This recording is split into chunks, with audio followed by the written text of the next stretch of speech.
আসসালামু আলাইকুম সবাইকে। আজকের ওয়েদারটা অনেক সুন্দর, তো আমরা ভাবছি আজকে মিষ্টি বানাবো।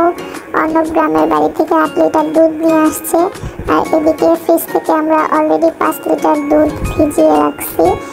বাইরে প্রচণ্ড বৃষ্টি হচ্ছে, আম্মু এদিকে দুধ জাল করা শুরু করে দিয়েছে। এখানে আমরা আজকে 9 লিটার দুধের মিষ্টি তৈরি করব।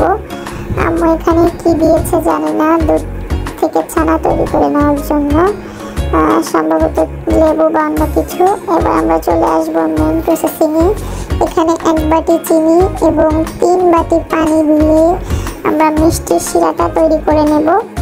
এখানে আম্মু এলাচ আর চিনি গুঁড়া তৈরি করে নিয়েছে স্মেলের জন্য। এখানে আমাদের 9 লিটার দুধে এতটুকু পরিমাণ ছানা হয়েছে।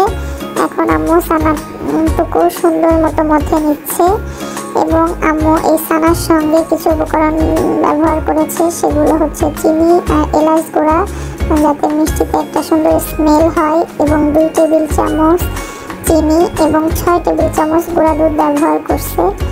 এবং এখানে আমরা এখন মিষ্টি শেপ দিয়ে নেব। আপনারা যদি আমাদের ভিডিও দেখে রসগোল্লা তৈরি করতে চান, আপনাদের ইচ্ছা মতো পছন্দ মতো মিষ্টির শেপ দিয়ে নিতে পারেন। আমরা যেহেতু রসগোল্লা বানাবো, তাই গোল গোল রসগোল্লার শেপ দিয়ে নিয়েছি। বালিশ মিষ্টিগুলো আমি বানিয়েছি দুধ মালাই বানানোর জন্য। এখানে আমাদের 9 লিটার দুধে প্রায় 100টার মতো মিষ্টি হয়েছে। এবার আমাদের মিষ্টিগুলো শিরায় দিয়ে দেওয়ার পালা।